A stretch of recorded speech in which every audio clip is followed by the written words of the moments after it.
مال ماں باپ اور رشتہ دار چھوڑ مریں، تھوڑا ہو یا بہت، اس میں مردوں کا بھی حصہ ہے اور عورتوں کا بھی۔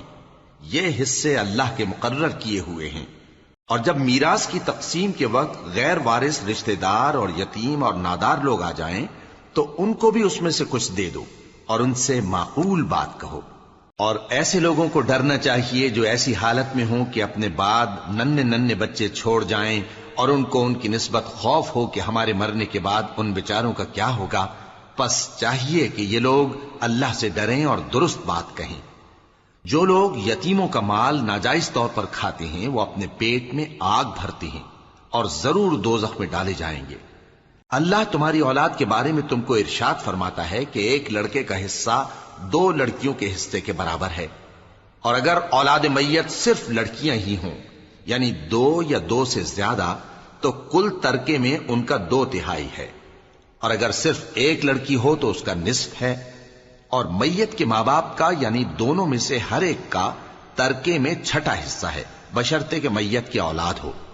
اور اگر اولاد نہ ہو اور صرف ماں باپ ہی اس کے وارث ہوں تو 1/3 ماں کا حصہ ہے، اور اگر میت کے بھائی بھی ہوں تو ماں کا 6واں حصہ ہوگا۔ اور یہ تقسیم ترکہ میت کی وصیت کی تعمیل کے بعد جو اس نے کی ہو یا قرض کے ادا ہونے کے بعد جو اس کے ذمے ہو عمل میں آئے گی۔ تم کو معلوم نہیں کہ تمہارے باپ دادوں اور بیٹوں اور پوتوں میں سے فائدے کے لحاظ سے کون تم سے زیادہ قریب ہے۔ یہ حصے اللہ کے مقرر کیے ہوئے ہیں اور اللہ سب کچھ جاننے والا ہے، حکمت والا ہے۔ اور جو مال تمہاری بیویاں چھوڑ مریں اگر ان کی اولاد نہ ہو تو اس میں سے نصف تمہارا ہے، پھر اگر ان کی اولاد ہو تو ترکے میں تمہارا حصہ 1/4 ہے، لیکن یہ تقسیم وصیت کی تعمیل کے بعد جو انہوں نے کی ہو یا قرض کے ادا ہونے کے بعد جو ان کے ذمے ہو کی جائے گی۔ اور جو مال تم مرد چھوڑ مرو اگر تمہارے اولاد نہ ہو تو تمہاری بیویوں کا اس میں 1/4 حصہ ہے، پھر اگر تمہاری اولاد ہو تو ان کا 8واں حصہ ہے۔ یہ حصے تمہاری وصیت کی تعمیل کے بعد جو تم نے کی ہو اور ادائے قرض کے بعد تقسیم کیے جائیں گے۔ اور اگر ایسے مرد یا عورت کی میراث ہو جس کے نہ باپ ہو نہ بیٹا مگر اس کے بھائی یا بہن ہو تو ان میں سے ہر ایک کا 6واں حصہ ہے، اور اگر ایک سے زیادہ ہوں تو سب 1/3 میں شریک ہوں گے۔ یہ حصے بھی بعد ادائے وصیت و قرض بشرطے کہ ان سے میت نے کسی کا نقصان نہ کیا ہو تقسیم کیے جائیں گے۔